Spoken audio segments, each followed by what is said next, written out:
Well, I'll start here. I think one of the most important things that he did today was point out the power and virtue of debate and how significant it is for any candidate for president to go through the process of debating their colleagues, of hearing from the press, answering questions, having to put their positions out there. And he made the point loud and clear that that's one thing that has not happened yet from Kamala Harris. She hasn't been subjected to any interviews. She hasn't sat down with the press. And I can tell you, there is a big difference between reading from a teleprompter and doing what we're doing here tonight, answering questions from journalists, hearing from them, and responding to the things that are on their minds. So I think he made a very important point for the American people to think about, which is that she has yet to really be subjected to strong, intense, fair debate from either other Democrats or from the Trump campaign. Let me ask you some of those questions. You're a supporter of Donald Trump. 2020 exit polls showed he lost women by 11 points.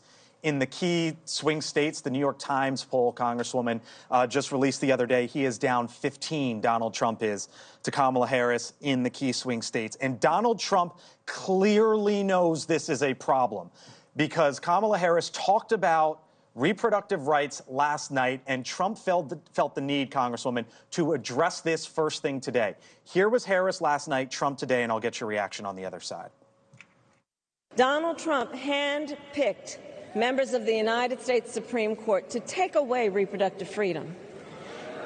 And now he brags about it. I'm very strong on women's reproductive rights. The IVF, very strong. I mean, we're leaders in it.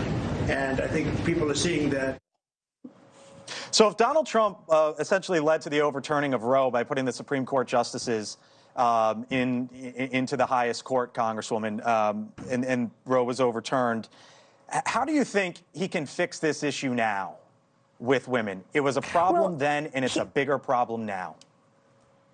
Well, first of all, what the Supreme Court did was not to make policy about reproductive rights. What they did was say this is a state's issue, that this is not something that should be decided by a court. This is something that the people of the states in which they live should be able to decide. And women in the swing states, Congresswomen, but women in the swing states are saying nope.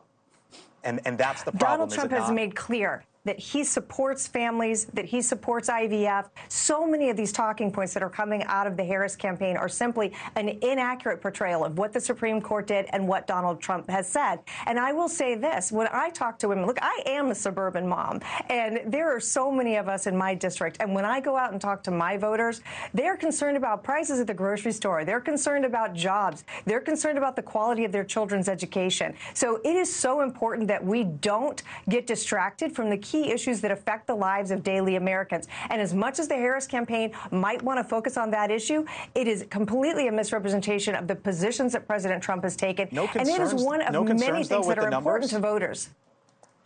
But Donald Trump is sending a message that will appeal not just to women, but to voters across America. They're concerned about the border. They're concerned about the economy. And we're still waiting to hear from Vice President Harris about what exactly she intends to do for those problems. And as much as she now is attempting to distance herself, she's been part of this administration. She's been part of the policy that led to the disaster at the border and the inflationary situation that we see in our country. So, you know, we need her to be clear with voters about what she intends to do in the policy she supports. And is it single-payer health care? Congresswoman, I want to leave you with fossil fuels? Yes.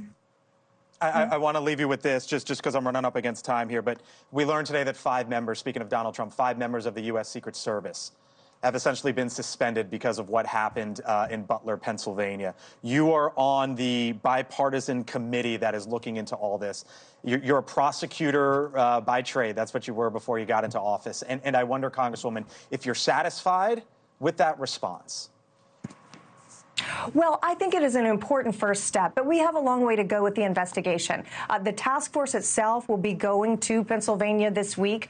We've already had briefings from law enforcement and been night and day gathering facts and information about what went wrong and what led to that security failure. So I do think it is important. I do expect that there will be some reforms. There'll be things that we need to look at, that we need to fix to get to the bottom of how such a catastrophic failure could have happened. But this committee, all of us, Republicans and Democrats alike. We're very committed to making sure that we get to the bottom of it, because we have two presidential candidates who are out there every day, and we need to make sure that we're keeping them safe.